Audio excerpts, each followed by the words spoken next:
Good afternoon to everyone. The objective or the purpose is to develop some classroom management strategies to structure effective ESL lessons, is to design simple assessment as well, and to understand Cambridge preparation, and to use some school platforms efficiently. We said the objective is to develop classroom management strategies, structure effective ESL lessons, design simple assessment, understand Cambridge preparation, and to use school platform efficiently. Again, I apologize for the delay, and thank you for your patience and as well for participating in this workshop today on the Easter break. Thank you very much for that. Let's go to this part. So let's begin with what is really happening in the classroom. I think everyone can see because I have a double screen here and I can see that you are seeing perfectly. If I could just silence my phone here. I'm having a feedback. Anyways, so think about a topic or a typical lesson. Yeah, a topic or anything that you are going to teach in your classroom. At what moment does control begin to weaken? Think about it, everyone. Is it at the start of your lesson? Or maybe during transitions of your class? Or when students are expected to work independently? These moments usually reveal where the difficulty begins, right? So in primary classrooms, we have some primary teachers and we have some secondary teachers as well connected, right? So in primary classrooms, where what challenges are you having? Where are the challenges appearing in your classroom? Maybe constant movement, maybe noise. Someone is saying that the volume is low. You can put the volume on your phone higher. Is everyone hearing me well or just Tim? Yes, we hear you very well. You can hear me? Perfect. Yes, we can. Yeah, you have just put your volume higher there on your phone or on your laptop or where you're connected. So maybe noise is in the classroom, or maybe you have constant movement, difficulty maintaining attention. Students need structure, right? They need repetition and very clear routines. So the managing behavior is the first part. Without that, energy quickly turns into distraction. And I want you to think now of the high school students. The challenges looks maybe different. Students may appear calm, but engagement is often low. So there may be lack of participation, minimal effort, or resistance to speaking English. Because if you're teaching an ESL class, English as a second language, you're expecting them to speak in English, right? So control is not about noise, but about motivation and accountability of your students. So we have some points there. Managing behavior, keeping attention, giving clear instructions, maintaining lesson flow, and using English consistently. Even though these situations I just mentioned look different in primary and secondary or elementary school and high school, the root issue is often the same. Expectations are not always clear. So instructions may be too complex sometimes, or routines are not consistent. And you see, when structure is missing in the classroom, behavior becomes to be unpredictable. So whether it is the noise in the primary class, or it could even the noise in the secondary, the high school class as well, right? Or maybe a quiet high school group, those that are sleeping in the class or don't want to participate or don't want to get engaged. Consider this question. Are the instructions that you are given always short and direct, especially in English? For young teachers, for young learners, too many words will create them confusion. So you have to think of that if you give them a lot of instructions, they can be confused. For older students, unclear instructions reduce participation because they are unsure what to do. So have this in mind. And I would like each person to identify themselves. Maybe you can give your name. You don't have to say the name of the school where you are working. Just tell us your name. And if you are teaching elementary or if you're teaching high school, go ahead, each one, please.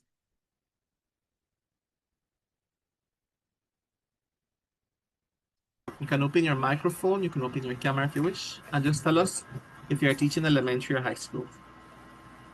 Who would like to start? Elizabeth, I'm teaching high school.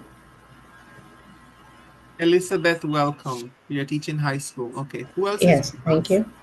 Hi there, my name is Cornell. I'm teaching all the classes from pre-kindergarten until 11th grade.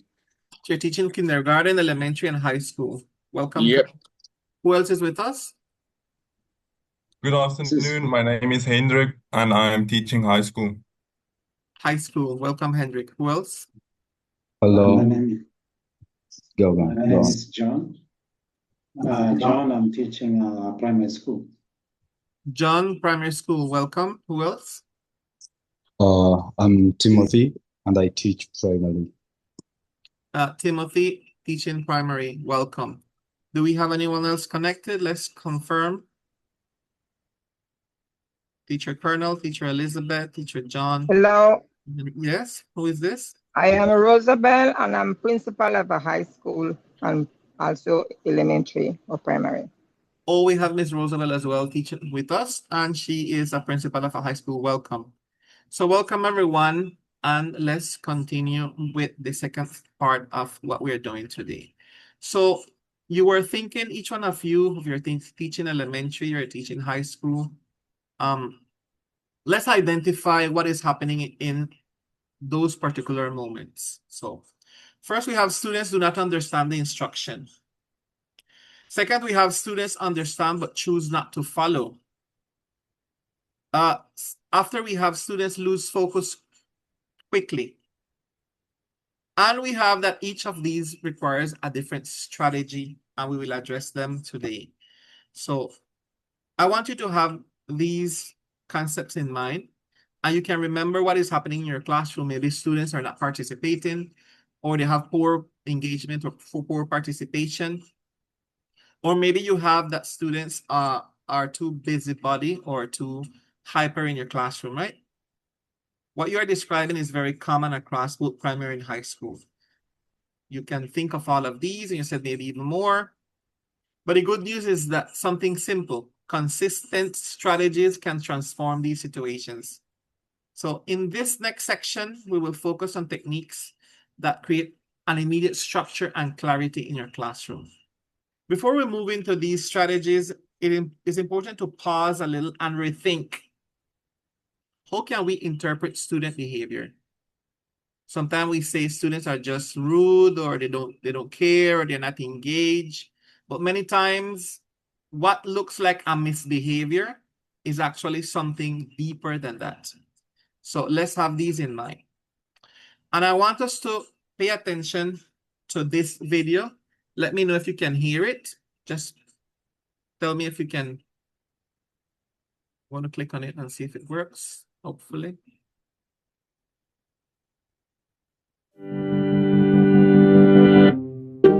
Yep.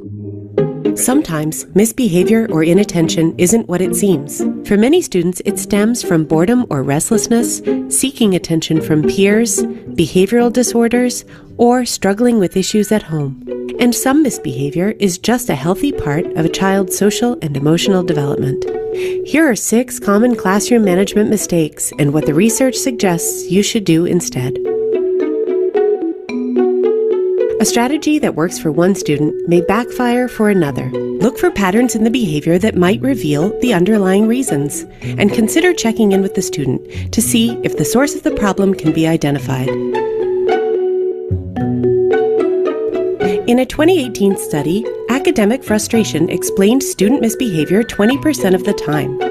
Students either didn't understand the assignment or it was too difficult, and misbehavior was an outlet for their disappointment. You don't have to fix all misbehavior. In fact, trying to do so can actually make things worse in the long run. Negative attention can make students feel marginalized, leading to more behavioral issues later on. Instead, highlight positive conduct like finishing work on time or efficiently transitioning between activities. Data walls, behavior charts, and other public displays of misbehavior don't improve student conduct, according to a 2019 study. Instead of calling students out publicly, approach them privately and encourage them to reflect on the wrongdoing, think about its source, and take responsibility for addressing it. You can't expect kids to work with you without putting in the emotional labor. Demanding compliance will often result in kids rebelling, testing boundaries, or engaging in power struggles. Try proactive strategies like positive greetings at the door, co-creating classroom norms, and building and maintaining strong relationships. Are all students being treated equally and fairly? Teachers often give Black students fewer warnings to correct their misbehavior, for example, when compared to their white peers. School systems must address broader discipline policies, but within classrooms, teachers can start by reflecting on their own implicit biases. They can also make it a practice to regularly review their disciplinary measures to see if there are areas for improvement.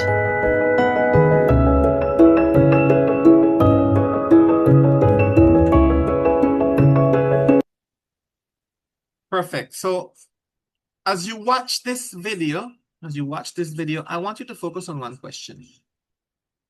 What might be the real reason behind the behaviors you see in the classroom? Try to identify at least one idea that challenges how behavior has been understood until now. So what stood out the most from this video for you? Somebody that would like to tell us. You can put in the chat, or you can tell us what stood out the most for you from this video. Somebody? I think mostly the lack of comprehension. So The if lack of students don't comprehension. understand, then they will misbehave, obviously. Thank you, Teacher Cornell. So the lack of understanding. Somebody else?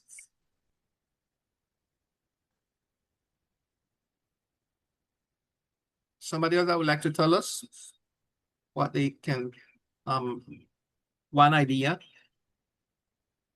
I think I picked out. Yes, go ahead, Joseph. I picked out the negative consequences of shaming a behavior. Okay, very good. So thank you all. One of the most powerful ideas here is that misbehavior is often communication. It can come from frustration, boredom. Yes. When a person is bored in the classroom, or even emotional situations outside the classroom. So for example, when a student disrupts the class, it may not be defiance. You might say, oh, he's ODD, oppositional defiant disorder. But you can't say that. Are you a psychologist to say that the kid has a disorder, right? Or it may be that the task is too difficult to understand instead of being defiant, the kid, right? So you say he doesn't want to work, he's lazy, he's rude, but that changes what we respond. That changes the way we think. If we think on his behavior and something is behind it, that can change everything about the class. So there are several key insights that are very important for our daily practice. Number one, misbehavior is not always intentional. Sometimes it reflects unmet needs.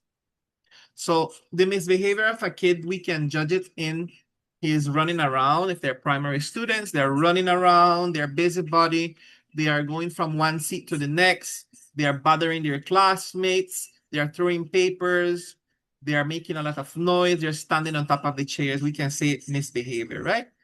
Because as teachers, we would like a perfect class. Which teacher would like some perfect Chinese kids sitting there just listening and not even just raising their hand to speak and very well polite, or Japanese kids, right? Every teacher would love some very well polite kids or students and not have these busybody one in the classroom. Have this in mind, not all behavior needs correction. Not all behavior needs correction. So too much correction can make things even worse. Sometimes when you say, be quiet, sit down, silence, or you say, shh, because we have that tendency to say, shh, but it might be rude for some parents, depends on the context.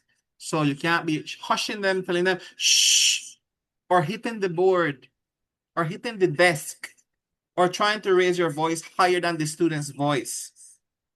Listen carefully. Somebody is disconnected and having some connection issue. Oh, came back. Okay. Positive reinforcement is more effective than focusing on negative behavior. So when you notice that kid that you call rude is doing something positive, embrace that opportunity to reinforce.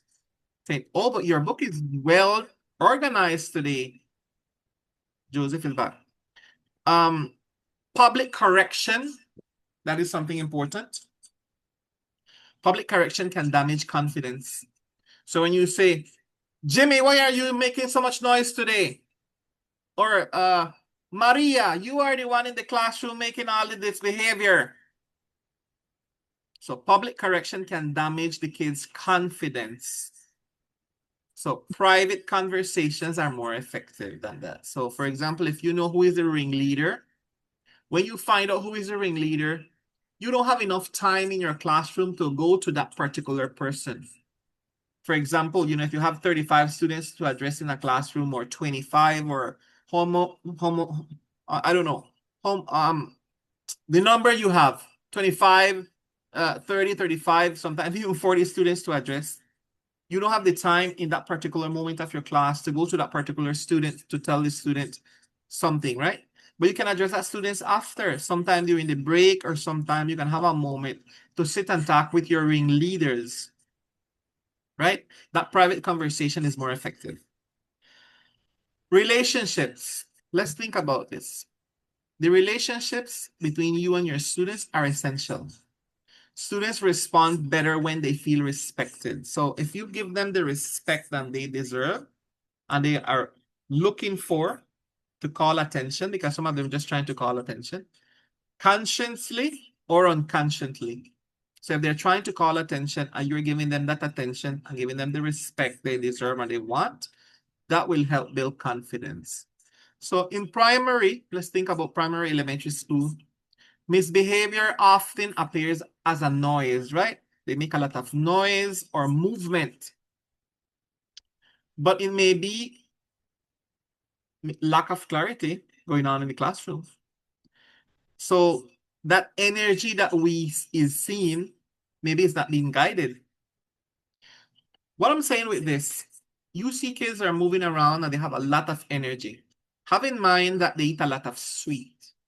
So in Colombia, where you're teaching, Colombian kids eat a lot of sweet. They eat a lot of sweet and junk food. So that helps them to be hyper. So it gives them a lot of energy because they're putting a lot of calories in their body. And the kids in Latin America, especially in Colombia, they have this tendency to be hyper. Number one, because of the sweet they eat. And number two, because of the video games. They're playing video games on their phone, on their PlayStation, or whatever they call it. Xbox, or whatever they call them today, right? Or on their computer, whatever, playing games. That helps as well with their hyperactivity. That is particularly in the elementary school or the high school. And in high school, it may appear as disengagement or silence. So you can see, you can have as well teenagers that are very noisy because they have not matured enough. So you can see teenagers that are noisy as the kids. It's not that common, but you will have the clown in your classroom that that will be there with this noisy movements or sounds and so on, or moving around, bothering your classmates, which is not that normal, but depends on the age. But basically, you will see this disengagement in the lesson, that they don't want to participate. Or you see the silence, those that sleeping in the classroom. Precisely, I just published an article about that with a kid that was just sleeping all the time in the classroom. But often it reflects lack of motivation and confidence.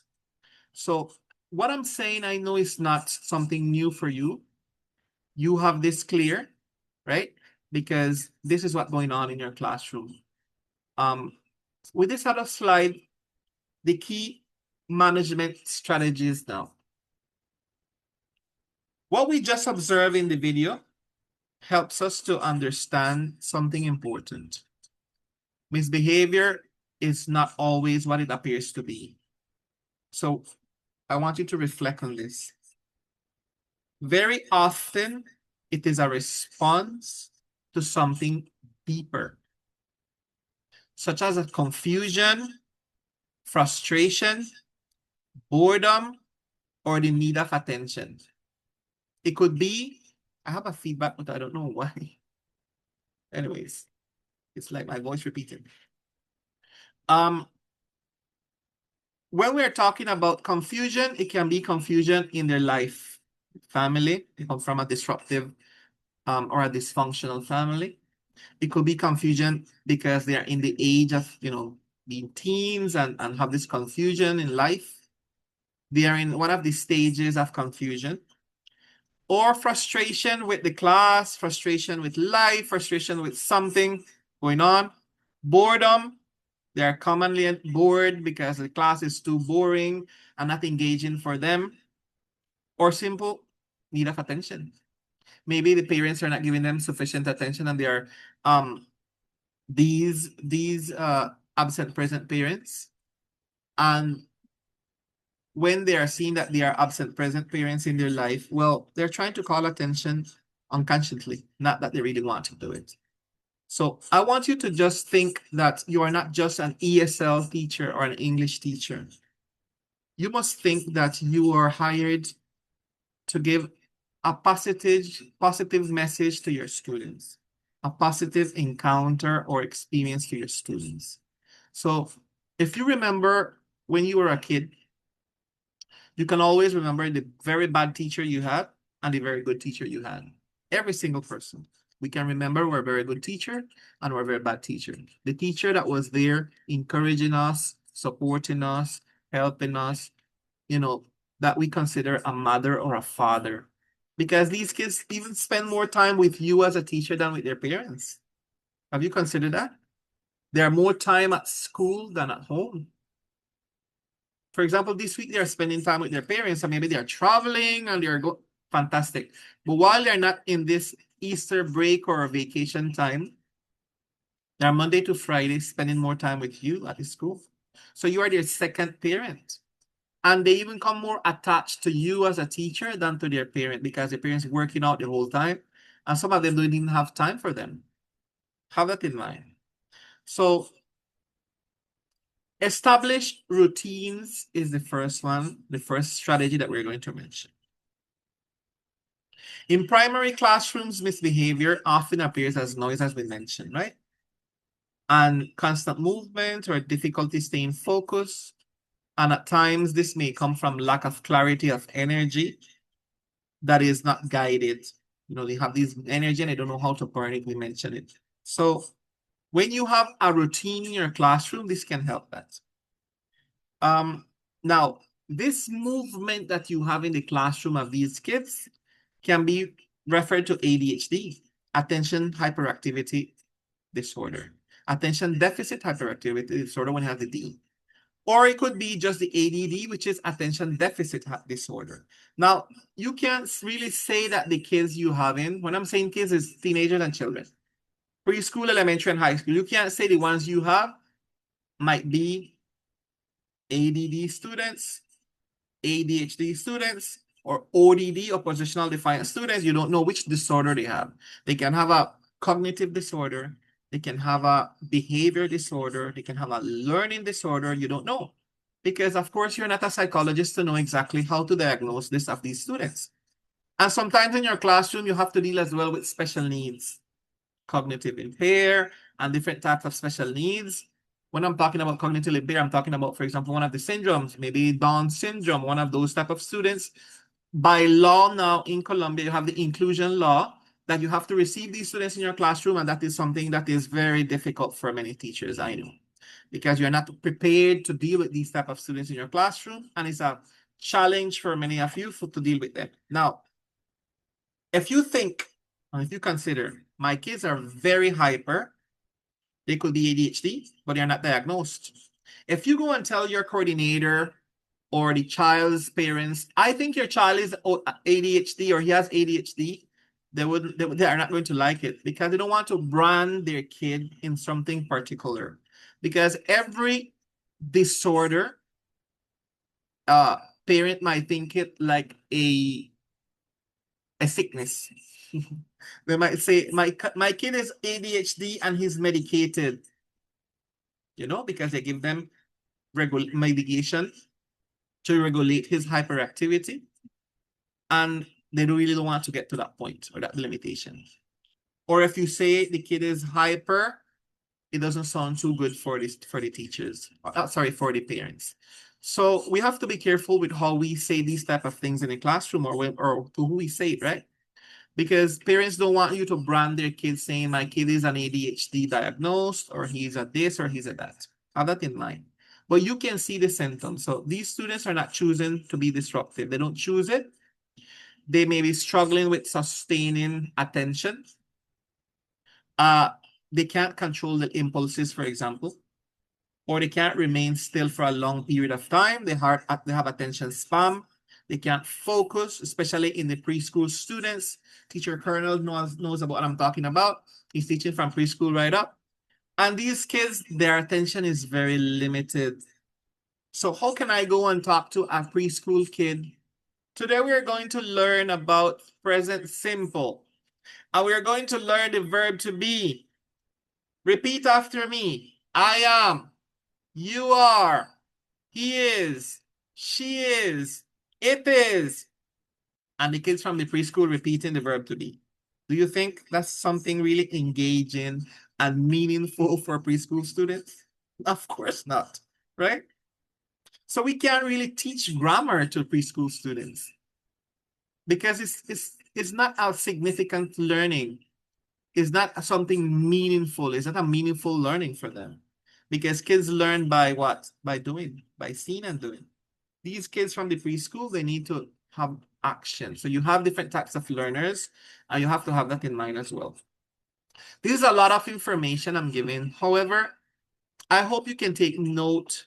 I hope if you wish to have this video after it's recorded, we can send it to you and you can remember these important things that maybe you did not learn them before, and it's in time enough for you to put them into practice. No matter if you have a teaching degree, or you have a certificate or a diploma, or you don't, or you have experience, you don't have the experience, every single moment that we can embrace to learn how to deal with our students are very important. These moments are very important because it will help us to have a better performance in our classroom. So what we see when we have these kids with difficulties, you know, they can be having this distraction in the classroom, or they can be avoiding, you know, to pay attention. It could be that they're not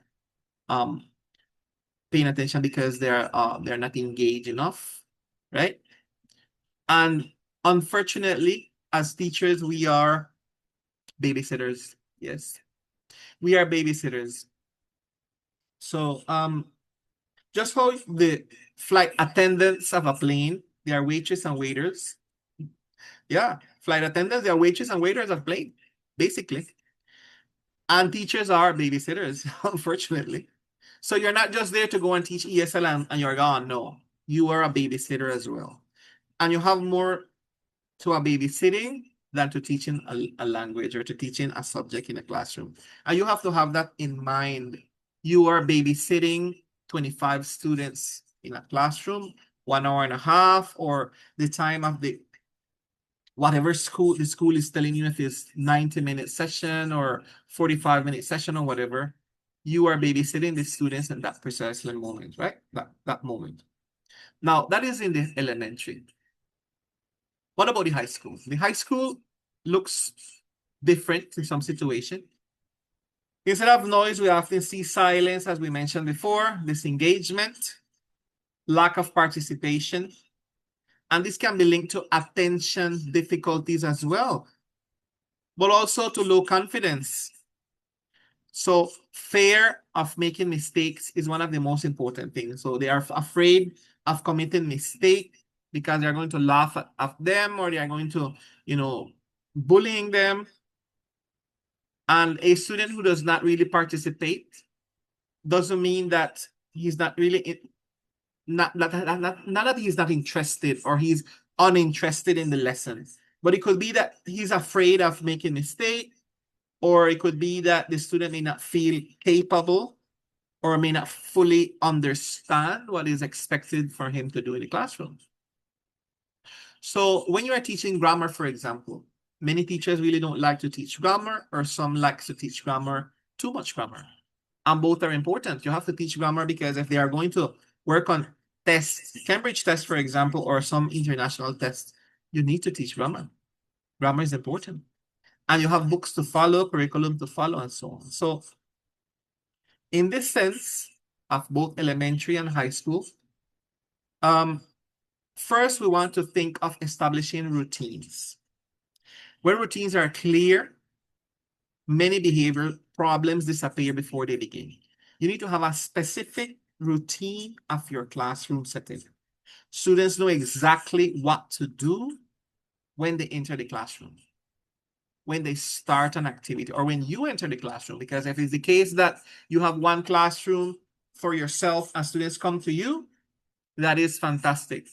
But if you have to go to their classroom, either you go to their classroom or they come to you, they need to know exactly what to do in that precise moment when the class starts.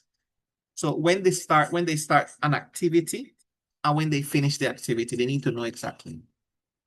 In primary, this creates security and it reduces chaos.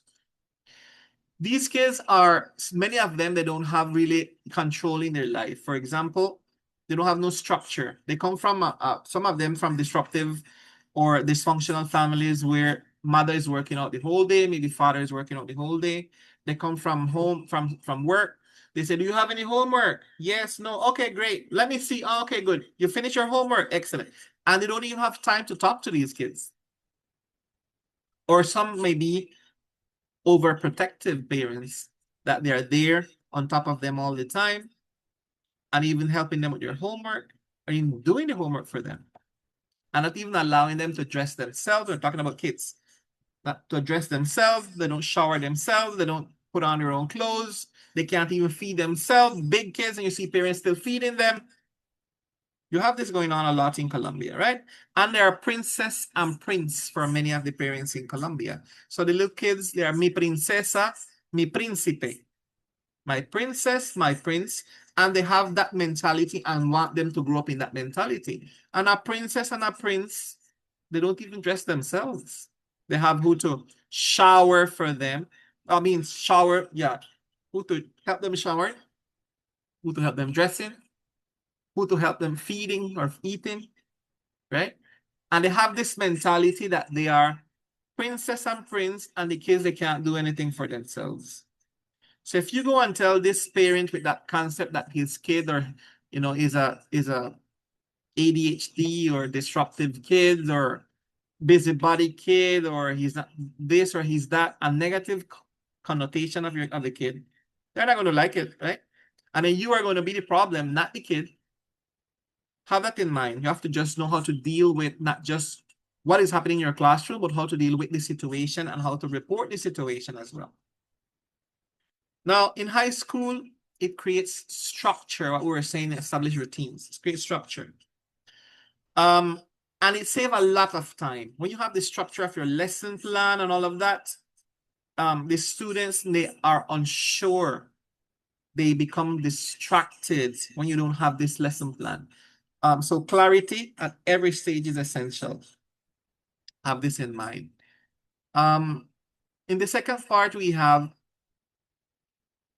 use simple, clear commands. This is important. Take your notebook and write down, for example, some commands that you need. You need to have some commands that you're going to use. Many behavior issues come from students not understanding what is expected. So if you tell them, for example, okay, you're going to go to page number 55, you are going to complete the essay that you have there, plus you're going to listen to this video, and you're going to write answer those questions. And of course, after that, you're going to answer these questions using present simple tense. And after that, how many instructions were there? Over 50 instructions. You believe they will remember all of that? If you as an adult cannot remember, don't expect that this child with his busybody mind will remember all those instructions. Give one instruction, only one, at a time. Check understanding and then continue. This reduces frustration and it prevents off-task behavior. What is off-task behavior? When the behavior starts, the kids get disengaged and start being disruptive in the classroom. So for example, if you give a short activity and the kid finishes the activity, you have to be pending on every single one that is working. And if he finishes the activity, you have to give him something else to do right away. That means you can give not just one, but you can give two, because that is when you get to know your students. If you know your students are fast learners, you can't give them things that are not challenging. If you know your students are very fast learners, you have to give them challenging activities that they can move on fastly. Yeah, because you will weaken their mental process. You have to get up to the speed with the type of students you have. Now, apply attention signals. Instead of raising the voice when attention is lost, be quiet, silence, hitting the desk, hitting the board, and raising your voice higher than their voice. Yeah? Instead of doing that, use a countdown or a simple phrase that students can recognize. I want you to have this in mind. Yeah? We are going to use something that the kids can remember. That is attention signals. Attention signals that you can have to repeat them over and over so they can remember them. The other one is reinforce positive behavior. Reinforce positive behavior. When they do something, well done, congratulations, good job. Yeah?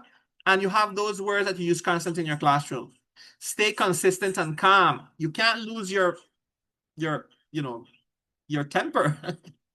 If you lose your temper, the dog is dead because they will get over you. Say, I want to see him angry. I want to see her angry. You have to be in the same mood all the time and show them that you are not happy with their behavior. But when you have an attention signal, and having that in mind, time is running, and this is a very long presentation because there's a lot that we have to cover. But then if we can't go over all of it, we have to come back tomorrow, unfortunately. So I want us to have this in mind with this video. I want you to pay attention to what we're going to see now. And let's go for it.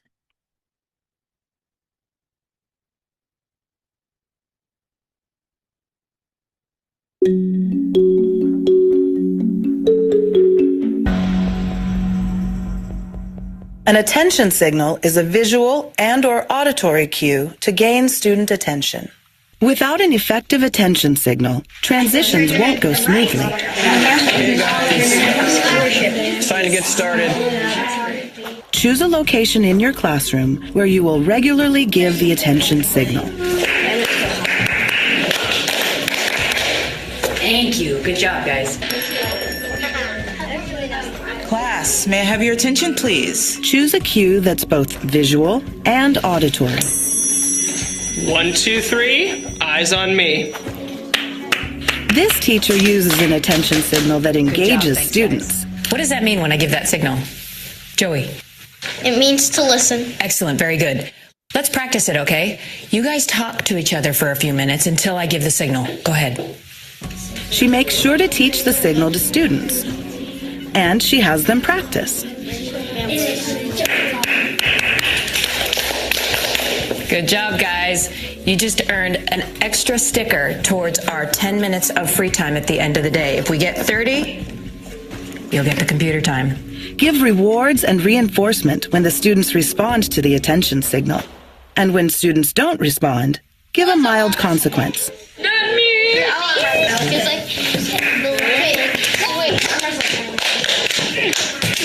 I see I don't have everybody's attention. We just lost a free time point. Let's review the signal to listen. Once you've established an attention signal and students are regularly responding. Okay, so far here, what did you notice about how the teacher gained attention? The strategy was simple, consistent, and repeated in the same way every time, right? That consistency is what trains students to respond automatically. You are in control of your class. You have to have that in mind. You are the adult controlling your classroom. But you have to train your students the way you want them to respond. You can think of a puppy.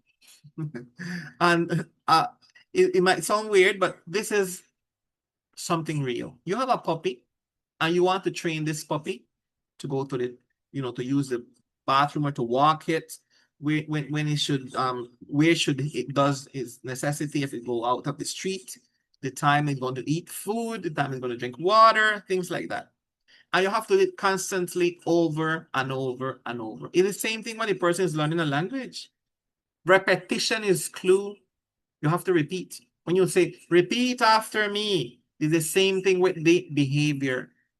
So the teacher did not raise the voice, you could notice, right? The teacher did not raise the voice or react emotionally with the bad behavior. Instead, the signal itself did the work. So the signal is important, very important. Let's go to another one. I want you to watch this other one now. Countdown strategy. Let's think on the countdown strategy.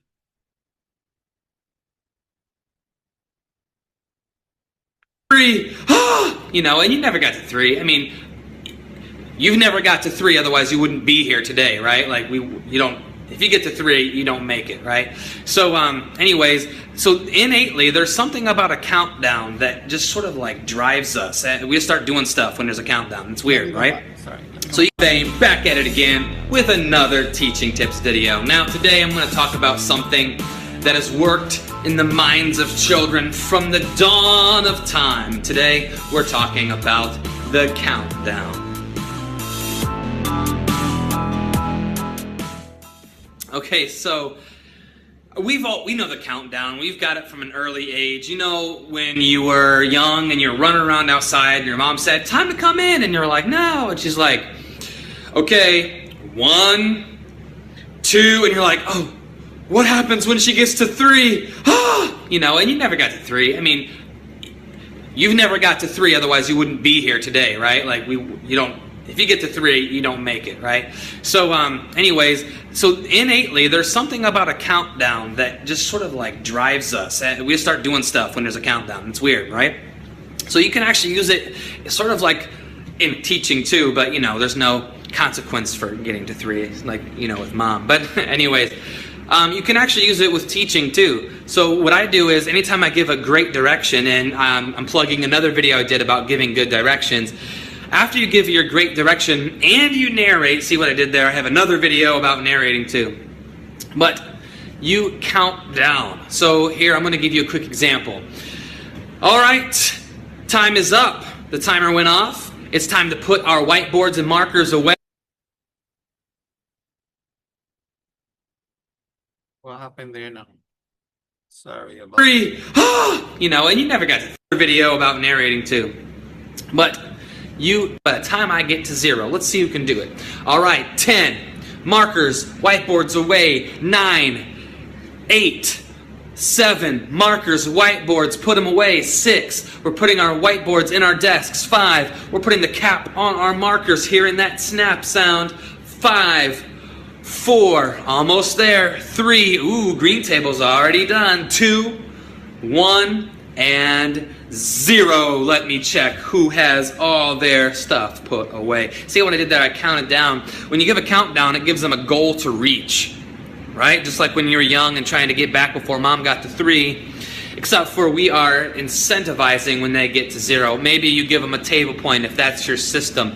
But remember, when you're giving a countdown, you need to also narrate in between each numbers, reminding the kids of what they should be doing during the countdown so they're not just sitting there. So, counting down. Again, don't forget it. On every direction that you give, you can do a quick countdown. You can even go, all right, I need all eyes on me, voices quiet, in 5, 4, whose eyes do I have? 3, yellow table, I have your eyes. Great. 2, all eyes on teacher. 1, and 0. And then you can begin talking. So, very good. So far, so good, right? Consistency. That is important, the consistency. So when you have the countdown strategy, this is important, but you have to have consistency. You can't have 5 different strategies in the classroom to do. You can, if you're going to use a countdown strategy, you must use only one. You must be constant.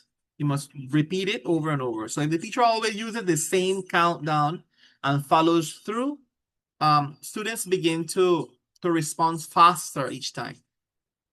If it is used only occasionally, it loses effectiveness. Have this in mind. So you must use it every single time in your classroom and so they can learn it. Yeah? You can say 3, or you can use 5. You want to give them 5 to count 5, 4, 3, 2, 1, or 3, 2, 1, whatever. Or 1, 2, 3, however you wish. But whatever you use, you must always use it that way and don't change it so they can learn it. All right. So this strategy works both. It works both in primary and of course in high school as well, because many might think, no, this is just for kids. In younger students, it helps manage energy and movement. And in older students or teenagers, it creates accountability and focus on what is they need to do, focus on that without confrontation. All right. Let's go to this other one now, which is elementary attention signal. This one is as well important. Let's have in mind this one as well.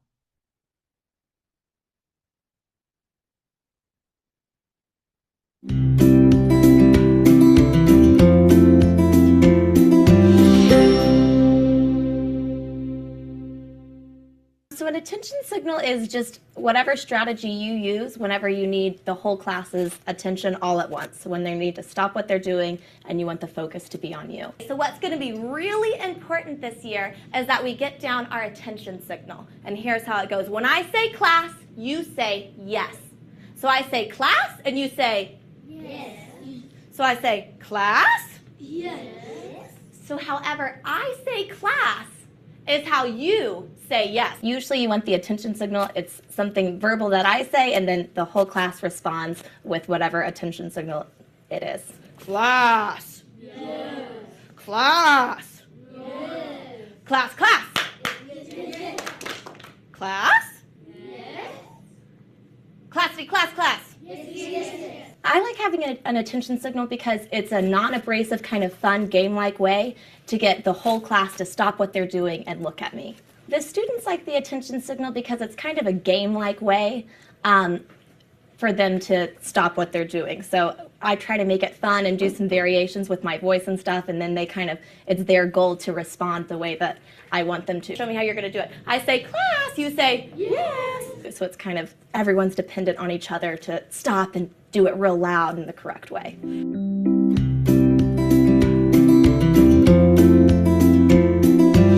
Very good. So notice how calm the classroom remained while the teacher regained attention. I hope you noticed that. There was no need to interrupt aggressively or raise the voice. The signal itself guided the behavior, right? This shows that classroom management does not have to feel stressful. When routines are clear and practiced, students respond naturally. But you have to teach them how to do it. So you notice that she told them, we are going to do this from now on. This is the attention signal. When I say this, you will respond this. Yeah? Or she can use the clapping. She said, and the children respond, right? So you can have that in mind. The teacher spends less time correcting if you do this and more time teaching. So I know that many of you are spending a lot of time. Sit down, behave yourself, be quiet, hitting the desk, pay attention. So instead of doing that, dedicate a space to teach them attention signal. Dedicate a space for them to respond to an attention signal. When they learn the attention signal, are you see a disruptive or misbehave, you can just clap. And if they learn that pattern, they will repeat it. And they will stop doing whatever they're doing, and they will repeat what you are telling them to do. In primary classroom especially, these signals help channel their energy in a positive way. So instead of trying to stop movement, the teacher redirects it with structure. Okay, so then we have here these attention signals. We have eyes on me in 3. Eyes on me in 2. I see Valentina looking at me. Very good. Eyes on me in 1. Yeah? Or you can do this one. Stop, look, listen. Stop, look, listen. And you can make it visual. Stop, look, listen. Stop, look, listen. And everybody will stop, look, listen. Yeah? Or you can have the clap patterns. The clap patterns is if you can teach them that when you do, and the answer, something like that, right? Or the countdowns that we just learned. What truly makes the difference is consistency. A strategy only becomes effective when students experience it again and again, in the same way every single time. So that repetition creates habits. And those habits create a structured classroom environment. So now looking at this slide here, we think of this as a space of reflection. I would like each of you to identify one strategy that you already, using, that you are doing or you are using. One strategy that can strengthen your classroom structure. And I would like you to share with me. Anybody that would like to share one of these strategies or another strategy that you're using, go ahead, please.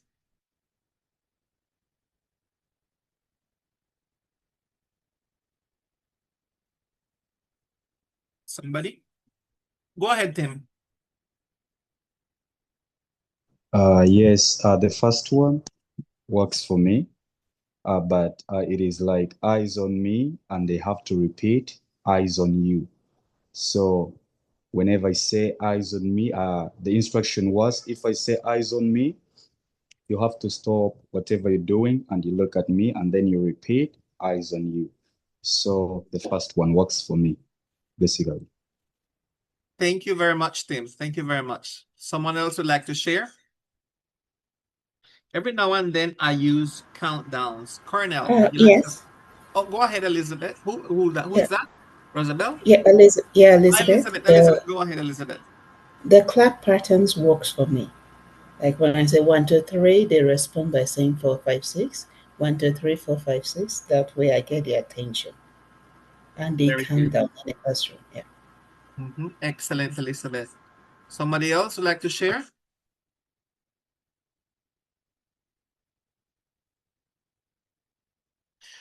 Very good. So also consider how this connects to the earlier discussion. If behavior is often a signal of confusion, frustration, and lack of structure, then consistency becomes the solution. So when routines are clear and expectations are predictable, many of those challenges begin to reduce naturally. Take a moment to reflect on this. What is one small challenge that can be applied starting tomorrow? Well, next week when you go back to school, right? That would improve structure in the classroom. That is where all real progress begins. You need to start thinking, what can I apply? Not just to have a better classroom structure, but to make a better life for these students with no structure and with no discipline, some of them in their life. because it's meaningful what you are doing in their lives. It's not just teaching them a language, and they will remember every single word, either or not tomorrow, right? So it's important for you to have this in mind and start giving them structure. Okay. Let's move on now to effective ESL lesson structure. So this will improve both classroom management and teaching effectiveness. And that is the structure of the lesson. If we don't have a lesson structure, everything is done, because we can't just focus on discipline as we mentioned, but you must have as well the structure of your class. So an effective ESL lesson, English as a second language lesson, is not just random. It allows a clear sequence that students begin to recognize and expect. Notice that we have first the warm-up, presentation, practice, production, and wrap-up. This has to be your structure of your class every time. You must have a warm-up. You must have your presentation of your lessons. You must have a practice in the class. You must have a production, and finally a wrap-up. And of course, an assessment, and we will speak about assessment after. So at the beginning, we do the warm-up. This is where attention is gained and prior knowledge is activated. It should be short, engaging, and simple. This is especially important for primary students and as well for high school students, because it sets the tone for the lesson. If you don't have a warm-up, definitely you are not giving your 5 minutes of motivation.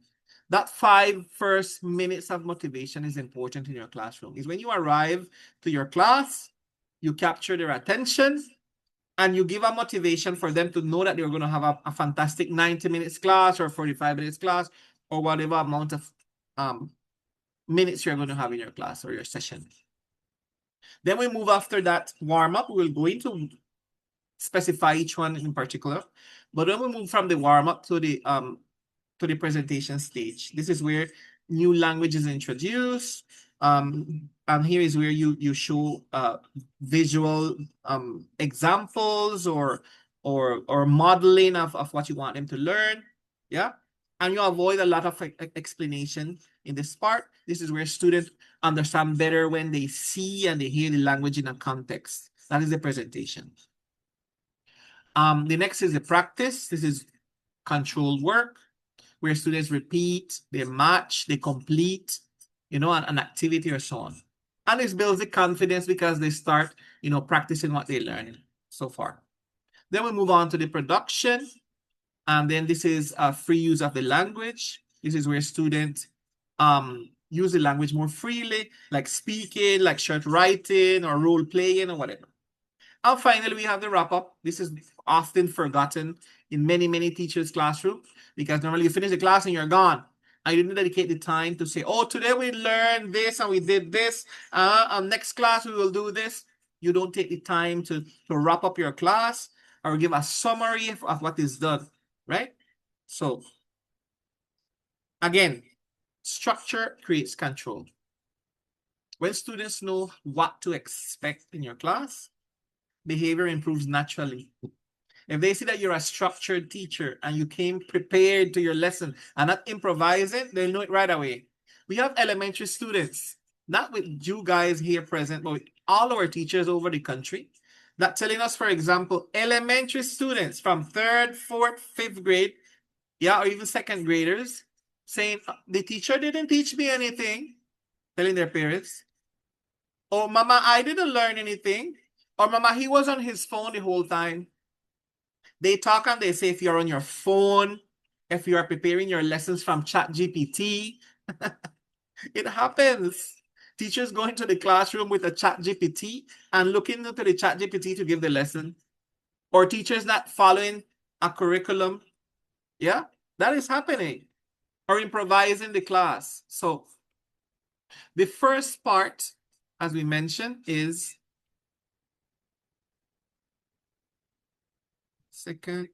this repeat here, warm-up stage. The warm-up stage. Okay. In this warm-up stage was the first step, right?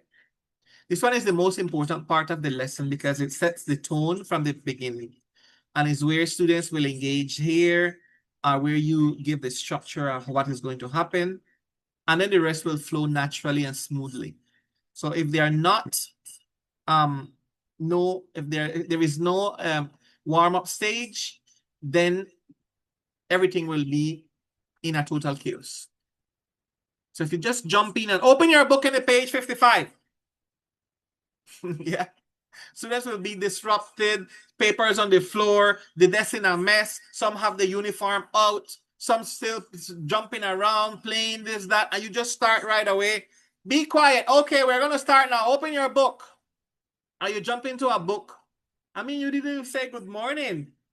You did not even say good morning to your students.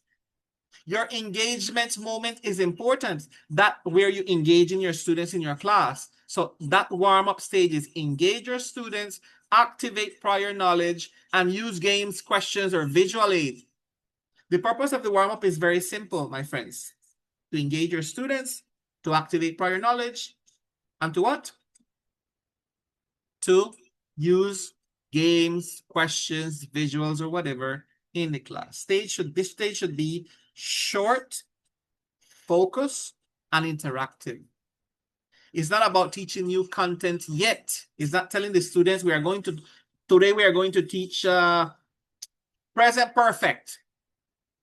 Well, many teachers, I'm not saying you guys, but many teachers in the world, they don't know to speak of grammatical terms, right? Because you speak in a natural way and you don't really know the grammatical terms. Present perfect is when we say, I have worked, I have studied, I have visited England many times. That is present perfect. When you use the verb to have or has, and the other verb in past participle, that is present perfect. You don't say, I have went. You say, I have gone. I have visited. Yeah? Or when you say, how have you been? That is present perfect. Anyways, that is for advanced students. Or, you know, in high school students, for example, when they are learning or they're to pass a Cambridge examination and so on. Anyways, you can't just jump into that topic or any topic before engaging your students in the lesson, before asking them how is their day going, or, you know, if it's not your first class. I mean, if it's not the first class of the day. So if you're giving the class after the break or sometime during the day, so how is your day going so far, right? Or the first day of the first class of the day, you have to say good morning to your students at least, but it should be short. Let's go with primary first. In primary classrooms, this can be a quick game, for example. Yeah, a short, quick game, or a little song. A short little song. The ABC song. Well, or a good morning song. There are many can't come to my head right now. But a little short little song to play, for example, a greeting song, for example. Yeah, or a visual activity. Something that allows movement and energy, but with structure. And now in high school, it can be a simple question, or a short discussion, or a quick review of previous content. The key is participation, right? Try not to ask yes, no questions. Try not to say, is your day going well? Yes, no, more or less. That's not a good question. Don't use the yes, no question in the class. Use questions that they can put them to produce. So for example, how is your day going? Yeah?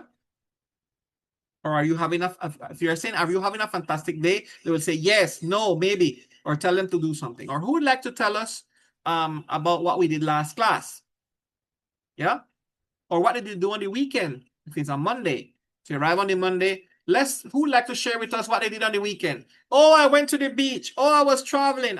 Yeah, that is something to engage them into participation. Also, this stage helps with classroom management. So when students are engaged from the beginning, there is less off-task behavior. Remember that word, less task. What is a less off-task behavior? Is when students totally not engage in what you're doing and go off the track. They start talking about something else. They start on their phone or bothering the classroom or something because they're not engaged in what you are doing. So a strong start reduces, a really strong start reduces many problems that later you will see in the lessons. So think of the warm-up as the moment where you can capture their attention and their focus. If this is done the right way, if it is done well, everything that follows will be easier for you. So your first 5 minutes of motivation, you call it warm-up. And that first 5 minutes is the most important, right? Have that in mind. Okay. Now, the second part we said is the presentation stage. In the presentation stage, this is the moment where new language is introduced. So it can be a vocabulary, a grammar structure, a functional expression. The key is clarity and simplicity.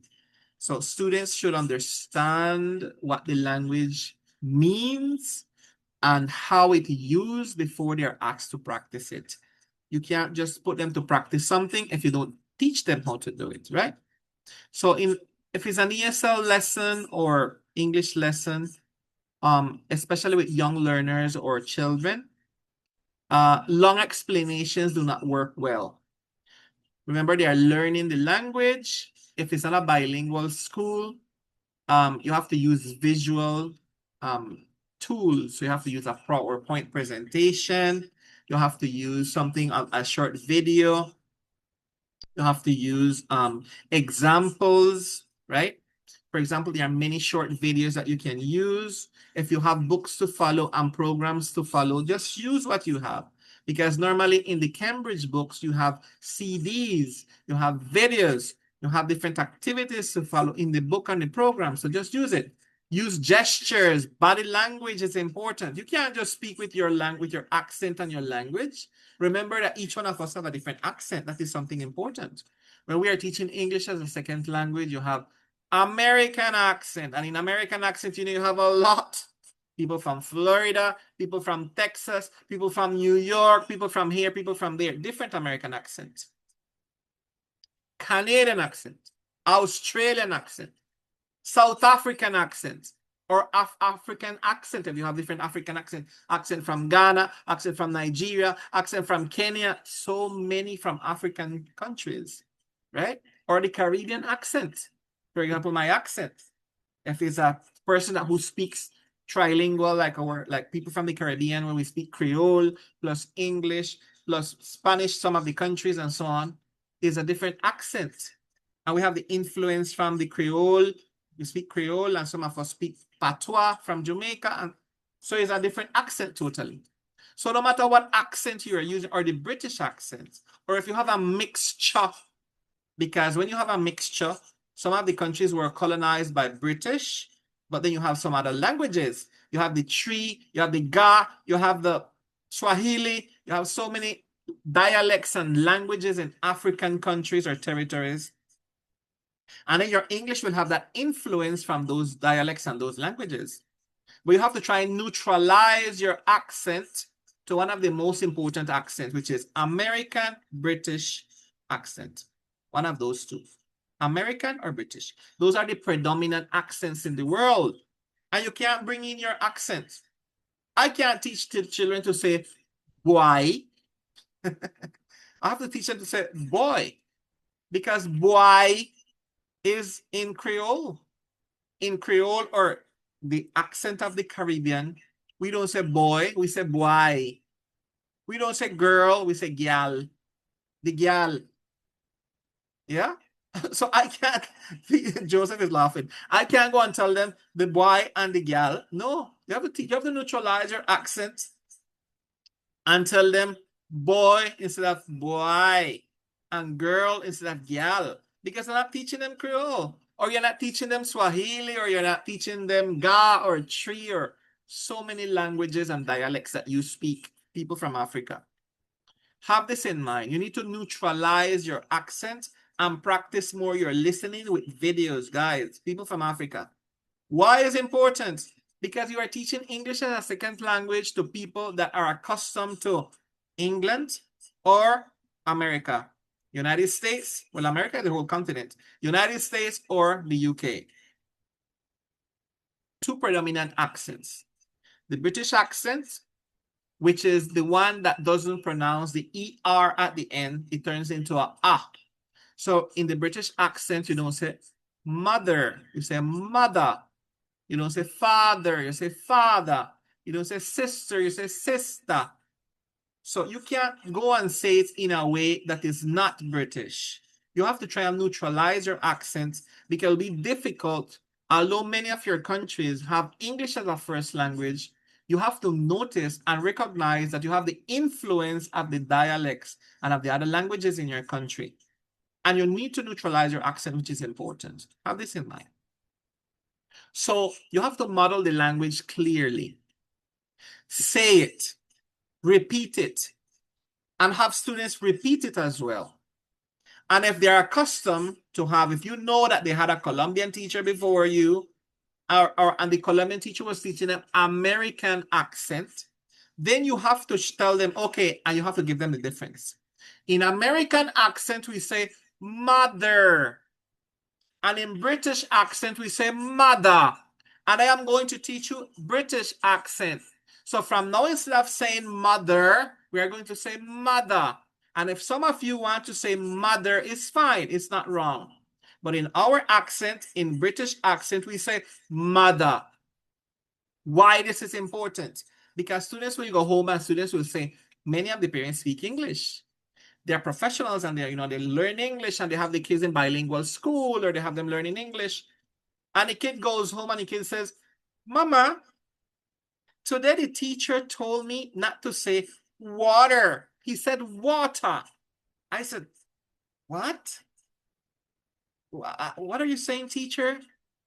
Do you want some water? And I did not understand what he wanted to say. I don't know. I can't understand him or I can't understand her. But if you explain the student that there is a difference between accent, then the student will know what to say to the teacher, to their parents. And of course, the other teachers will notice as well. Because they will say, but this teacher doesn't pronounce correctly. Because they're not accustomed to a different accent. And they have in their mind in Colombia that there are just two predominant accents. American accent and British accent. Well, there are so many in the world, right? We have Canadian, Australian, New Zealand, so many accents in the world. Caribbean accent, you have a lot different as well. In the Cayman Islands, they pronounce one way. In San Andreas Island, they pronounce another way. Barbados, Trinidad, St. Lucia, St. Martin, Jamaica, so many Caribbean islands, totally different in pronunciation, right? So have this in mind when you are teaching your language. You must pronounce and put them to understand why they pronounce it that way. And this is a stage where they have clarity. You need to give the difference. You can say water or you can say water. And you yourself have to practice the American way. You can't just go and impose the way how you pronounce because students need to develop their listening skills. That's one of the ability according to Common European Framework, right? That's specifically for bigger students. For primary students, keep it very visual and interactive. So use pictures, for example, the pictogram. You need to use pictures, flashcards, actions. They need to get their hands doing constructivism. For high school students, you can include slightly more explanation, but it should still be concise and supported by examples. So you have to have them. You can have role plays and you can have some dialogues. We're going to do a play today or a role play of going to the airport. We need somebody to be the flight attendant or the flight dispatcher or whatever you call the person who dispatches the flight. Yeah, the flight dispatcher of Avianca. Say something that is familiar to them. And that I explain that many ways in identity restoration theory. You need to use words that the students are familiarized with and is important for them. That is identity restoration theory, a psychological theory I developed last year when I did my PhD dissertation. Identity restoration theory connects us with what they like and their roots. So you have to speak to them about family. Do you have brothers and sisters? Do you have siblings? Oh, yes, I have a younger brother. What is his name? Oh, his name is Mateo. Oh, okay. So, how old is Mateo? Things that they like. Or for example, if they like ice cream. Who like ice cream? Oh, I like ice cream. What flavor ice cream? I like chocolate. I like banana. I like vanilla. Things that they like. Or if they're in a city with something important for them, if it's a river, or if it's Monserrate, or if it's whatever is, or the sea, or something that you know is important to them in their context. Don't go and talk to them about the London Bridge. Excuse me the expression, but what the hell a kid from an island business about London Bridge or from Bogota? Tell me you. You need to tell them something that is important for them. Yeah, their culture. Get into their culture and talk to them about the things from their city. And now, the thing that they like, if you're teaching Venezuelan kids, because you can have many of them as well. We have someone here from a different country. Oh, yeah, I'm from Venezuela. Oh, would you like to tell us something important from your country? And get to them with the things they like. That is important. In that presentation stage, you have to model the language clearly, but you need to get them in a structure that they like, with their likes, not their dislikes. Now, let's move to the stage where students begin to practice the language. And as well, as I told you, this is a lot of information. We will send you the presentation. You can have it and go over it, which is important. So in the practice stage, we have build confidence before communication. Number 1, control practice. Number 2, simple task types. And number 3, interaction.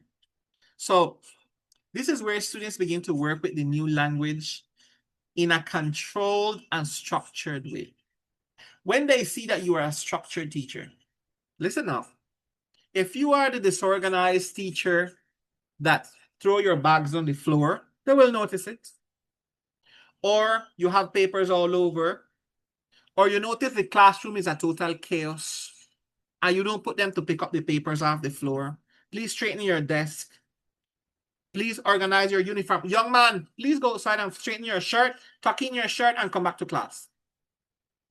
Ah, teacher, come on. You need to tuck in your shirt, fix yourself, and come back to the class. Camila, why is your bag on the floor? Look, your bag is on the floor. Oh, yeah, I like to be, please pick up your bag off the floor. You have your class structured. They will see that you're a structured teacher. And that means you plan your lessons accordingly to what you're going to do. When you get to this practice stage now, activities should be guided and clear.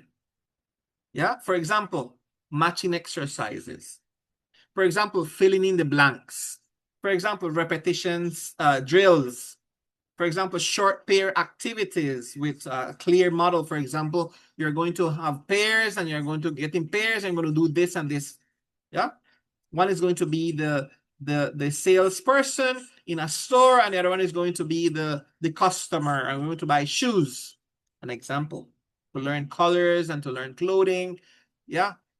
You use normally those type of activities. As you can see on the slide, students are practicing with support. Students practice with support. They follow a structure and they create language. They don't start creating language yet. Yeah, they focus on accuracy, right? That is control practice. Clarity is essential here. Instructions must be simple. The task must be easy to understand. Give one instruction at a time. Students are, if they are confused, you will find that, you know, that they are confused, and in this stage, they may become distracted and disengaged. So if they're you are noticing someone is in disengaged. Who is not understanding? Can I repeat? Would you like me to repeat the activity? Yeah, and so on. Now, this is where classroom management connects strongly with teaching.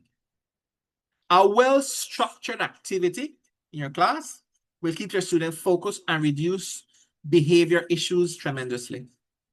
So for primary students, include movement and interaction. This is important because they are busybody. You need to burn energy. So, but always with a clear limits and instruction. You know, you must tell them exactly what to do and how to do it. For high school students, tasks can be slightly more complex, but still guided and structured as well. So the key is that the students always know what to do and how to do it. You can't just tell them, open your textbook in page 51 and start working. No, you need to tell them exactly what to do, yeah, and how to do it. And it's important to monitor during this stage. So move around, go around the classroom while you're working, observe. Don't sit there on your desk with your book open or with your phone, right? You have to move around. You have to go around and see that they're working, give support. And this helps students with difficulties to express their frustration and prevent as well problems in the classroom. So many of them will not understand, but you go and you give support, and that is important. Now, think of this stage as a building security. This is the part where students is building security in your classroom. So they need to feel comfortable with you and with the language before they are asked to use it independently. You can't just throw them under the bus and put them to practice a language that is not their language. They're not using it every day. It's a Spanish-speaking country, and they're not practicing the language every day. So you, in the classroom, you have to give an English-speaking environment. You have to encourage the language, and so on. So that is important in the classroom for them to have structure, right? Very good. In this following part, now come the production stage.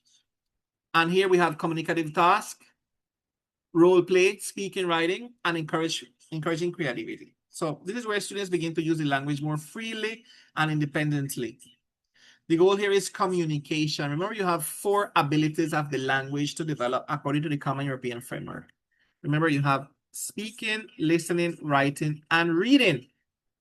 And according to research, the first stage and most important stage is the listening ability of the language. We learn to listen when we are kids, and we didn't write before. We learn to say mama, papa, before we start even writing mama and papa. So you can't put the kids to write before listen or to speak before listen. They have to first listen. They listen to somebody telling them, and they repeat. So listening, repeating, then writing and reading. That is the whole structure comes. The listening is the most important. They must listen to you speaking to them. But when they're in the production stage, you must avoid T. What is TTT? Too much teacher talk.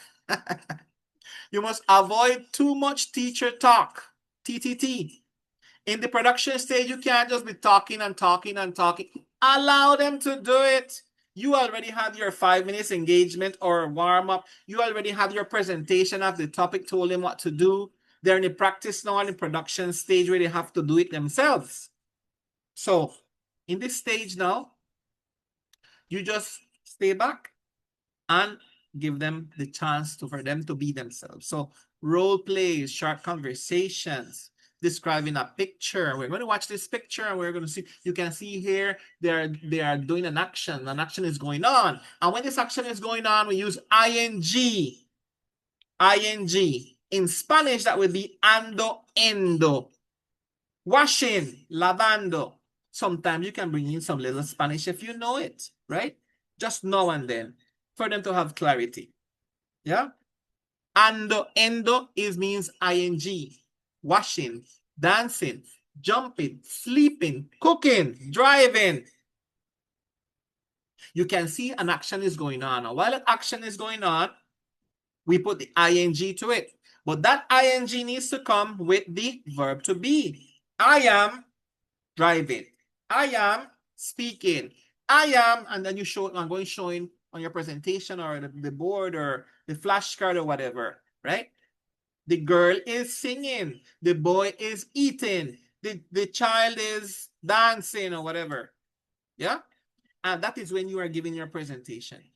And now when they come to the production stage, you have to what? Allow them to describe the picture. What is happening in this picture? Oh, teacher, the boy is singing and the girl is dancing. And then they start produce. It is important to understand that mistakes are normal here, right? They will commit a lot of mistakes. You have to allow them to commit mistakes. And that is another class sometime we will give. Because one of the biggest problems we have in ESL teachers around the world is correcting mistakes. You jump in and correct mistakes and you cut their fluency right away. If you go in and you correct them right away, I'm not going to participate.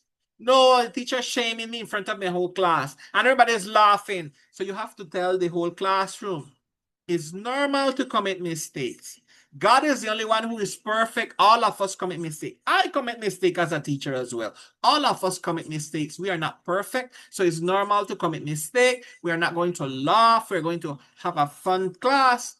And let us commit all our mistakes because we are learning.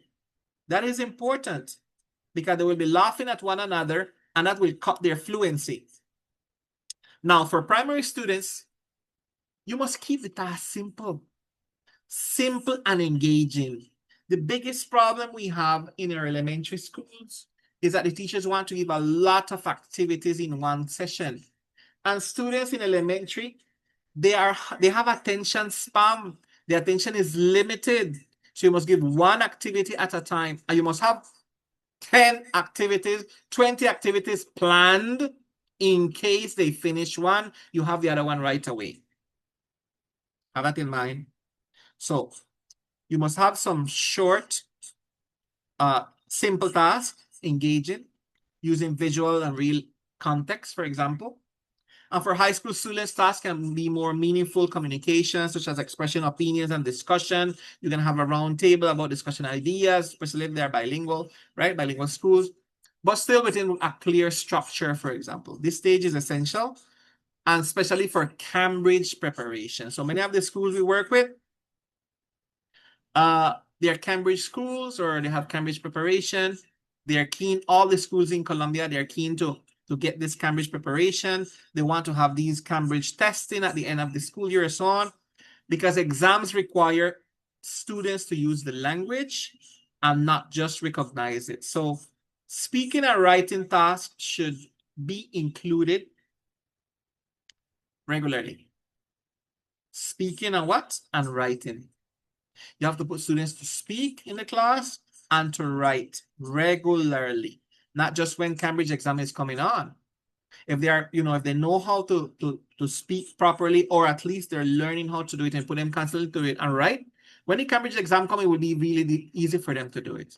Classroom management also plays a role here because clear instructions can limit, time, clear instructions can cut down the time in your classroom, because if you dedicate more time like correcting the students or their behavior and things like that, you wouldn't have time to develop all your structure of your class. So have this in mind.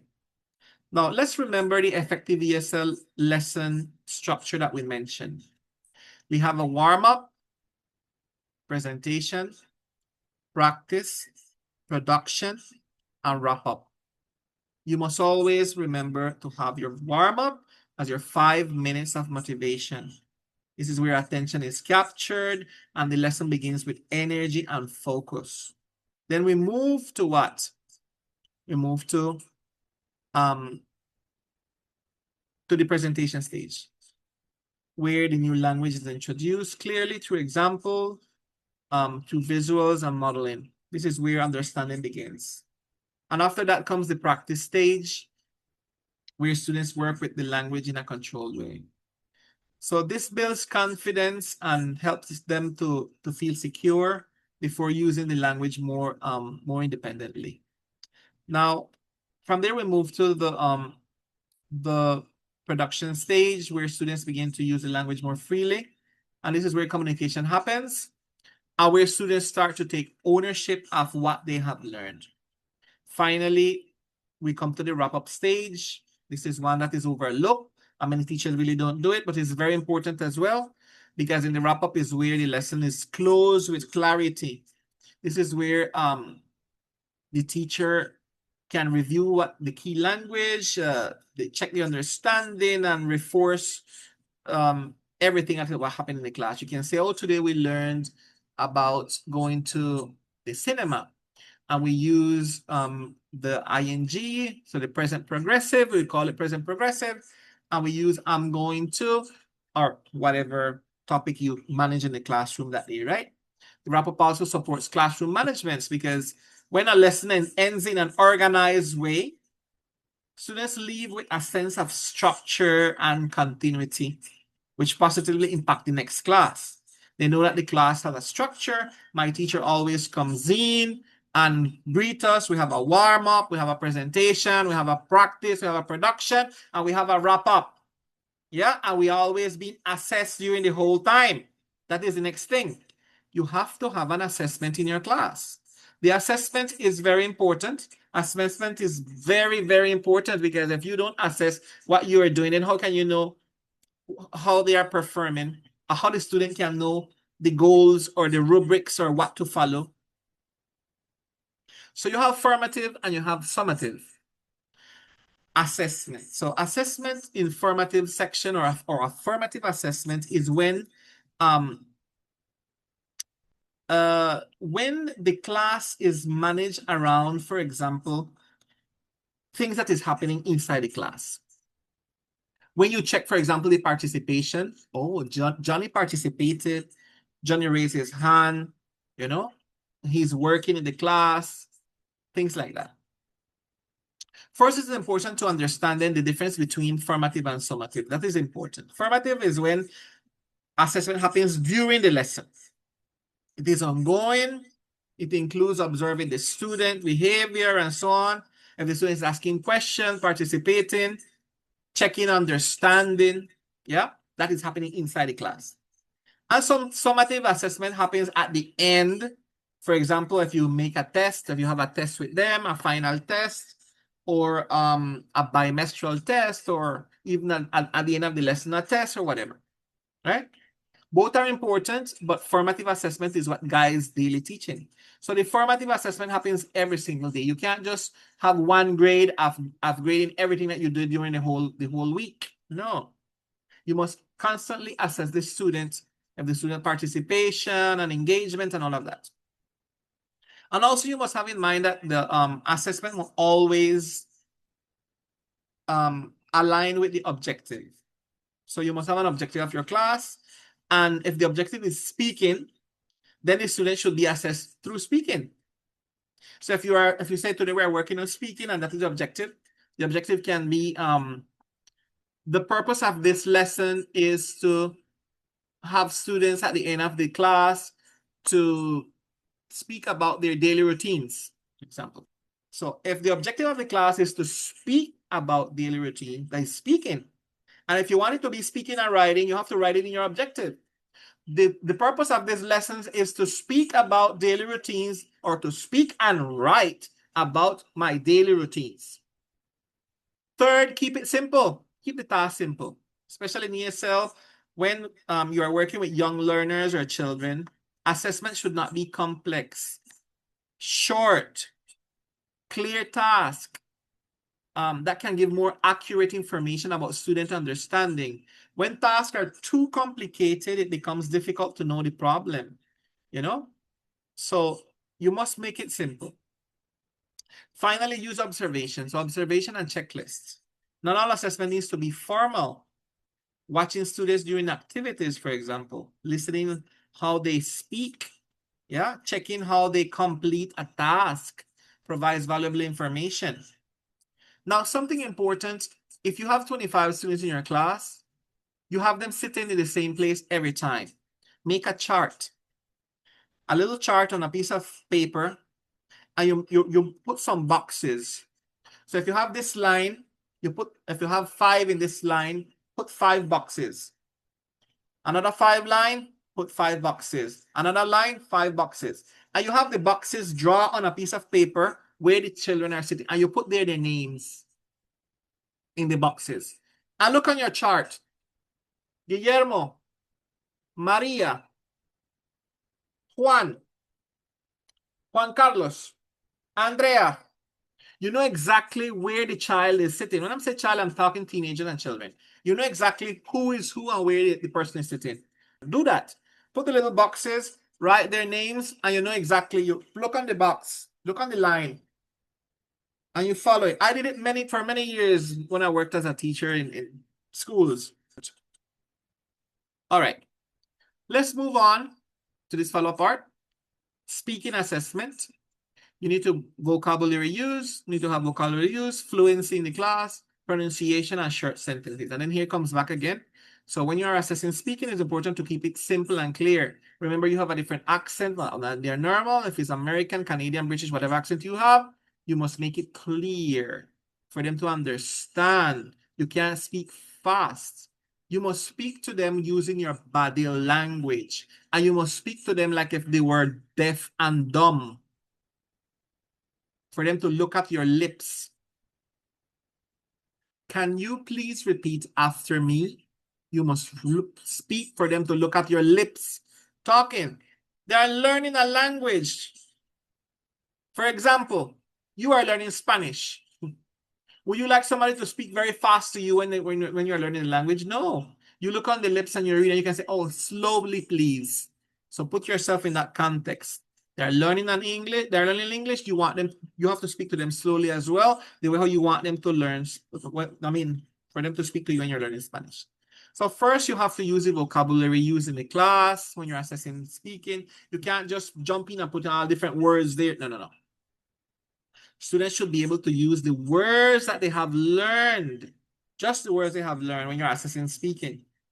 The question is not whether they are perfect or they do it perfectly, right? But whether they can use it appropriately. So vocabulary to express an idea. Colonel, very good, Colonel. Thank you for that comment, Colonel. Second, fluency. Second, fluency. This refers to how smoothly students speak. So at this stage, especially when young learners are lower level, we'll have different levels in your classroom. Remember, the Common European Framework speaks about the basic students, which is A1 and A2. The intermediate students are B1 and B2.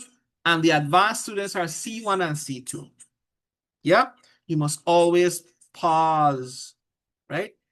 What materials are you using are important for you to assess as well these students. So you must use different material for the assessment and make sure that these materials are used appropriately. Third, the pronunciation. So the focus here is clear, not perfection. Students should be understandable. Small mistakes are acceptable as long as communication is clear. Finally, short sentences. Students do not need to produce long or complex structures. Being able to form simple, correct sentences is already a strong achievement, especially in early stages, right? But you have to be sure that you don't ask them yes, no questions. You don't say, did you have a shower this morning? Yes, no, right? You have to ask them questions that they can produce. What did you do this morning? If you're talking about past tense and if you're talking about daily routine, so it depends on what you are teaching, you ask the questions accordingly, right? It is important to remember that speaking assessment should encourage students, not intimidate them. And this is important. You should bear in mind, you must not put them to be ashamed because they would be bullied in the classroom. They will laugh at them if they're not producing correctly. You'll have some slow learners, and you must be aware that these slow learners are shy and they will be ashamed of the other students. Their peers might be laughing at them. You must have that in mind and be careful with that. So keep it simple. Keep it simple. Focus on key ideas, key areas. Observe students during activities. Speaking assessment can happen naturally during the lesson without needing to be a formal test. So for example, you can be talking and giving the class and then you see this one participating, the other one is saying, and you right there checking down. You have to be checking down and don't wait until the end of the term to check down because you will not remember how students went through class performance. Yeah, you must always be checking down so you can have that clear what they are doing in the class. Then we come to the writing assessment. Complete sentences, basic accuracy, clarity of ideas. As with speaking, writing assessment should be simple, clear, and appropriate to the level of the students. You can't be putting a student that is basic level or A1, A2 level to produce an essay on World War II, example. For tomorrow, you're going to write an essay of 5,000 words about World War II. Who is going to do it? Or ChatGPT? Or Gemini? Or one of those AI tools? Or the parent? But the kid is not going to produce that. You know what I'm saying? Sentences form a paragraph. How many? 3 minimum. 3 sentences form 1 paragraph by law. So you can't put them to produce one paragraph of 3 sentences at the beginning. You have to first write 1 sentence, separate another sentence, and separate another sentence. Then you use connectors to build these sentences together. You have to put your students first to write simple sentences, and then you do the connectors. For example, if you are teaching, let's say, verb to be. I am a teacher. Personal pronouns, I, you, we, you, they, etc. Verb to be, am, is, are. Right? Articles, a and the. And nouns. You can't teach everything at once. You're not going to teach them the personal pronoun, plus the verb to be, plus the article a and the, plus the plus common noun, proper noun, collective noun, the different nouns we have. Have that in mind. So the writing assessment can be something extremely difficult. No. You have to do according to what you taught in the class. Focus on the content. Yeah, use the curriculum.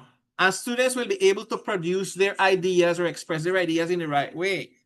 Even a simple sentence that communicates meaningful in the way, with meaningful ideas is valuable. So the priority is that the message is clear what they want to give. What you want them to get has to be clear, no matter if it's not complex.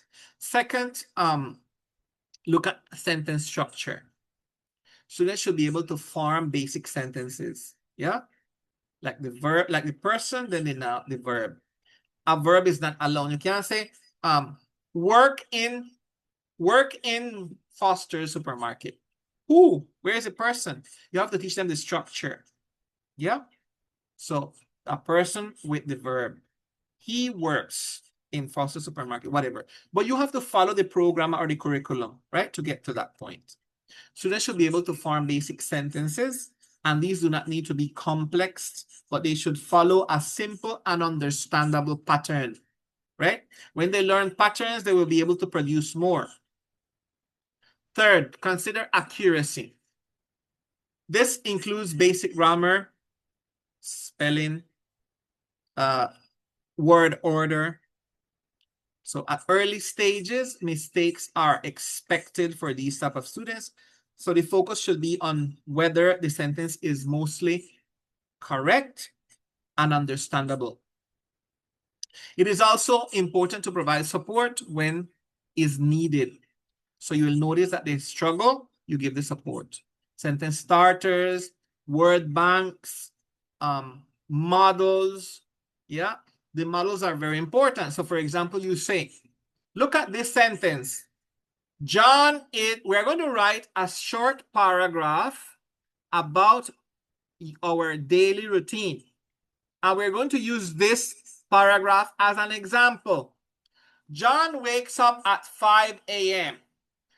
John goes, we are not using connectors yet, We are separate sentences without connectors. John wakes up at 5 a.m. John goes to the bathroom at 5:30 a.m. John has his breakfast at 6 a.m. John goes to school at 7 a.m. John, without connection, without connecting anything. We are not teaching connectors. Yeah, only separate sentences, short separate sentences. I want you to write your now instead of John and change the activity. Don't repeat and saying breakfast or saying that. Use these vocabulary and give them the vocabulary. And you say, for example, have breakfast, go to school, go to work, brush your teeth, shower. You give them the vocabulary to use, the verbs to use, the nouns to use, and this is the text. Produce. You teach them how to do it. They have the model and they're going to produce. And then you will go around and you're moving around to see that they're doing appropriately. Who doesn't understand? And you go and you explain to them one by one and you go over again, right?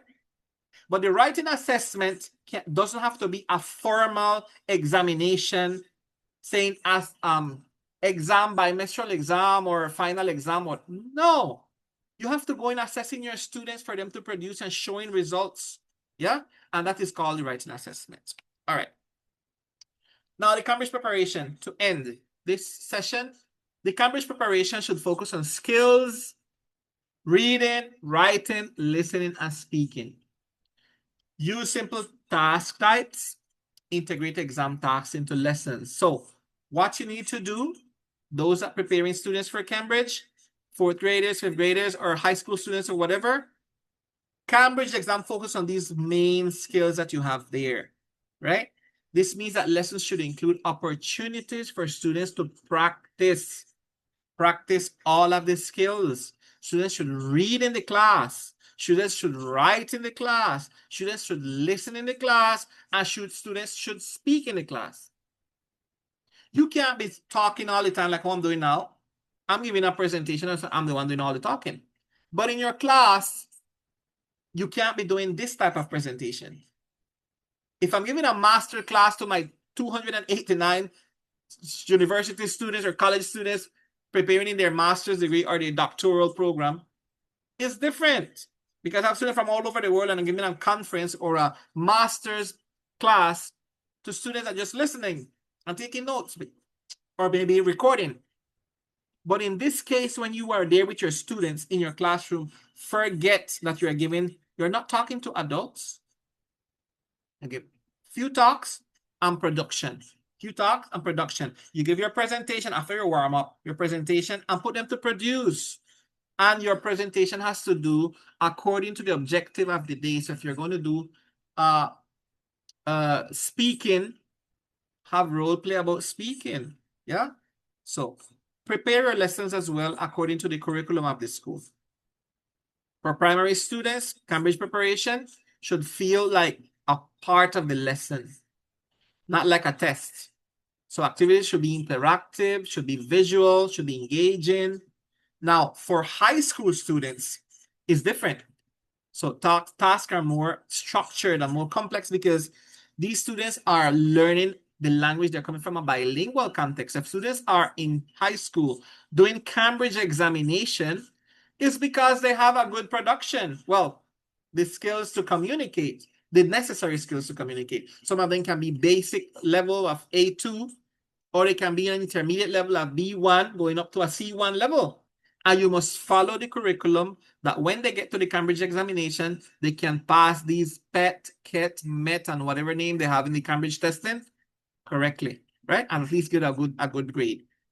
The key idea is this: do not teach for the exam. Teach the skills naturally in your class, and when the exam comes, they will mash it up. That's what we'll say in the Caribbean. They will mash it up. It will be perfect for them. A good score at least, because they already been working on all the 4 skills they need. Okay.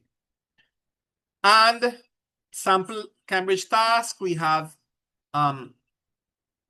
listening, choose pictures, for example, reading, match words, writing to complete sentences, and speaking to describe images. These are topics that we can go deeper in another session, another day. Our weekly planning, you need to plan your lessons. You need to set clear objectives of your lessons. Remember, you need to define the language focus of his writing, reading, speaking, listening. You need to plan your activities, what you're going to use. You need to include your assessment, how you're going to assess that class, right? This is important. Now, you need to plan the entire week. Don't plan lesson by lesson, no.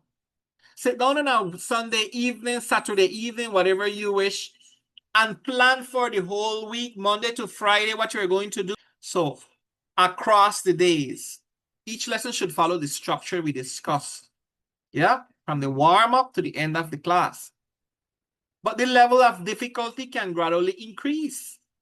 So, for example, starting with more guided practice and moving forward or toward more independent use of the language. It is also important to include the assessment. Don't forget the assessment.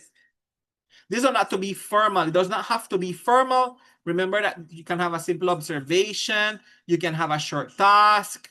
Yeah, it can be a quick check for understanding throughout the week, provide valuable information for these students. So have that in mind. And then this part is important, which is the platforms. So focus on essential tasks of the platform you have to use the templates that they give you, be consistent, avoid overcomplicating reports. Many of you might have more than one platforms to use. You have Cambridge platform, you have this platform. You need to get updated with them because this is a headache that many teachers are not planning using the platforms, and you need to do that. So the final reflection is the following. This is an important moment because training only becomes meaningful when it translates into action. The goal is not to remember everything that we discussed today, but to take one clear step forward. You can focus, first think of one management strategy that we spoke about today to apply in your classroom. Only one to start. It can be something simple, such as using an attention signal. Remember the attention signal? Or establishing a routine, or giving clearer instructions. Yeah? Or remember that your students can be coming from something deeper. They might have ADHD, they might have ODD, they can have it coming from a disruptive family and having a dysfunctional family, or something is going on in their homes. Remember, the child sleeping in class, or the child bad behaving in class, bad behavior according to you, because it could be that he learns in his hyperactivity. Yeah, that's another session that we can have, how to deal with these hyper students in the classroom. Give them something to move in their hands, for example. Have a little ball or something, or a paper, a ball of, a paper ball. If they have a paper that they're going to throw away, I want you to take that paper and make a little ball with it, but you're not going to throw it. Take that and then put them to move it in their hand while they pay attention. You're going to put your eyes on me and move the paper. Move your hand with the paper. That will help them a lot. Yeah? They need movement. So they can have a movement in their hand while they pay attention. That's another story. So think of one management strategy to apply. Yeah? You can use one of the tools that we mentioned. Second, identify one planning improvement. This could be organizing lessons using the structure we discussed, being clearer maybe with objectives. Yeah? Planning activities more intentionally across the week, the entire weeks, and this week we're going to do this. If you didn't achieve it during that week, move it on to the following week. But you must plan your lessons according to the program of the school, because you know you have some topics to cover. And you have some topics per week as well. You can't just jump out the program and you'll follow the instruction of the curriculum that is planned. So small adjustments you can plan as well. And those can create big changes in the classroom. Third, consider one assessment idea. This might be using observation more effectively, observing students while they participate and so on. Adding a simple speaking check. You can ask questions, not yes, no questions, productive questions for them to participate. Or creating a short writing task. Yeah, they can write something short. Yeah. Assessment should be practical and part of the lesson of every day, not something separate. So take a moment to reflect on these areas. What is one concrete action? What is one concrete action that can be implemented starting right away? Real improvement does not come from doing many things at once. Have that in mind. You can't just jump and say, I'm going to start doing everything differently. No.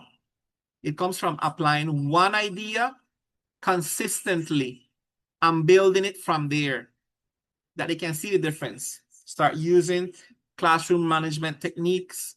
And this is how confidence grows. Practice it one at a time, and you go and getting confidence in doing it and start doing it more and more. Then you move on to a second one, and you start making changes. And this is how classroom begins to change. You will see a big change in your classroom setting. And I would like you to maybe say something that you would like to share with us. Somebody that would like to maybe give a word, say something of what we have done today. Put on your camera if you wish. I would like to say, yeah, I find this very helpful. It gave me a few ideas to implement in the class, and especially for the elementary school, I would say. Yeah, thank you for doing this. This was helpful. Thank you, Teacher Colonel. Someone else? If I'd like to say something, yeah, I'd say the classroom management strategies are going to be very helpful, and I'm definitely planning to implement a few of those strategies in according to like dealing with the behavior and stuff, getting students more involved, a more interactive learning environment. Very good, Henrik. Thank you. Someone else? Yes, I would like to say something. Yes, Tim. Yes, John. Yes, the idea of looking at children as their behavior maybe is because of where they're coming from, maybe where they're coming from home, and then looking at them like just knowing that we can be like their second parents. It will make a big difference because when you mentioned the fact that we are spending more time with them, even more than their parents, and their parents also can be maybe working so much they don't have time with them. That will make a big difference in the way I approach them, the way I teach them, and it's very important for me. Okay, thank you, John. Okay, guys. Anyone else would like to say something? Joseph, go ahead. I think I just want to touch on the identity restoration theory. I do agree with that concept because I believe if you give the students the why, they get motivated in doing something, and something that they can connect and relate to. So it's really a good concept. Very good, Joseph. So many of you might have difficulties dealing with students in your classroom. You might have difficulties with dealing with the platform in the schools. You might have difficulties because you have too many students in the classroom. You might have difficulties because of the school policy and so on. And they might be calling your attention because of this and your calling because of that. Don't get discouraged. Don't get discouraged. I want you to know that we are here to back you up. We are here for you. You have to dedicate now the time to make improvement, one at a time. Don't give up. Don't give up. The struggle is big, but bigger yet from that is what? The tools that we can implement to get them engaged and to have a meaningful class. So thank you very much for your participation, and we will see you in another session. All right. Thank you very much.